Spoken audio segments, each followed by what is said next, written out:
ഇത്തരത്തിലുള്ള നിറവാർന്ന നേട്ടങ്ങളുടെ മുന്നിലാണ് നമ്മുടെ നാട്.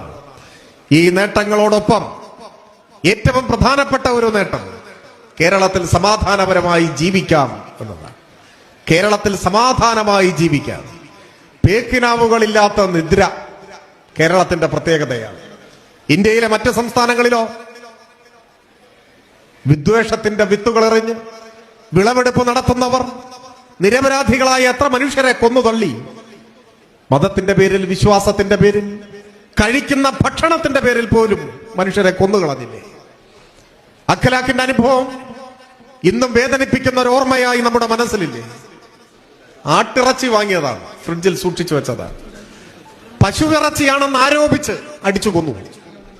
പിന്നീട് കെമിക്കൽ എക്സാമിനേഷൻ റിപ്പോർട്ട് വന്നപ്പോൾ മനസ്സിലായി ആട്ടിറച്ചിയാണ് എന്ന്. ഇഷ്ടമില്ലാത്ത ഒരാളെ കൊല്ലണമെങ്കിൽ ഇങ്ങനെയും കൊല്ലാം എന്നതാണ് അനുഭവം. ഇത് UP-യിൽ മാത്രം നടന്നതല്ല. ഇദ്രിസ് പാഷ കൊല്ലപ്പെട്ടത് കർണാടകയിലാണ്. മലയാളിയായ അഷറഫ് മംഗലാപുരത്താണ് മൃഗീയമായി ആക്രമിച്ച് കൊലപ്പെടുത്തി അഷറഫിനെ. ഒക്കെ അതിർത്തിക്കപ്പുറത്താണ്. അതിർത്തി കടന്ന് ഇങ്ങോട്ട് ഈ വിപത്ത് വന്നിട്ടില്ല. എന്താ കാരണം? ഇടതുപക്ഷം അധികാരത്തിൽ വന്നപ്പോൾ വർഗീയവാദികളെല്ലാം പാസ്പോർട്ടും വിസയും എടുത്ത് രാജ്യം വിട്ടുപോയോ? ഇല്ല, നമ്മുടെ നാട്ടിലുണ്ട്. ഈ എല്ലാ സൈസും നമ്മുടെ നാട്ടിലുണ്ട്. പക്ഷെ മാളത്തിലാണ്, പുറത്തിറങ്ങാൻ പറ്റില്ല. 10 വർഷമായി കൊടിയ വർഗീയവാദികൾ മാളത്തിൽ ഒളിച്ചിരിക്കുകയാണ്.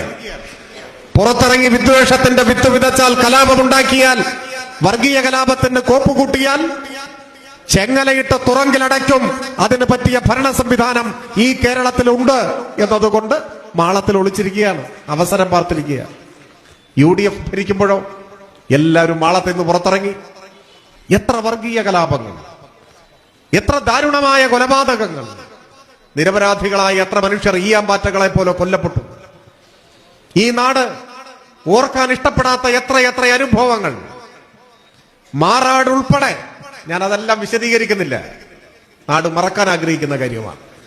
കാലത്തിന്റെ കൈകൾക്ക് മായ്ച്ചു കളയാനാവാത്ത ചോരപ്പാടുകൾ എത്ര ആ കാലത്ത്. 10 വയസ്സ് മാത്രം പ്രായമുള്ള പിഞ്ചു പെൺകുട്ടി സിറാജുന്നീസയെ വെടിവെച്ച് കൊന്നത് പാലക്കാട്ട് പട്ടണത്തിലാണ് പോലീസ്. അതായിരുന്നു അന്നത്തെ കാലം. 10 കൊല്ലത്തിൽ എവിടെയെങ്കിലും പോലീസ് വെടിവെപ്പ് നിങ്ങൾ കേട്ടിട്ടുണ്ടോ?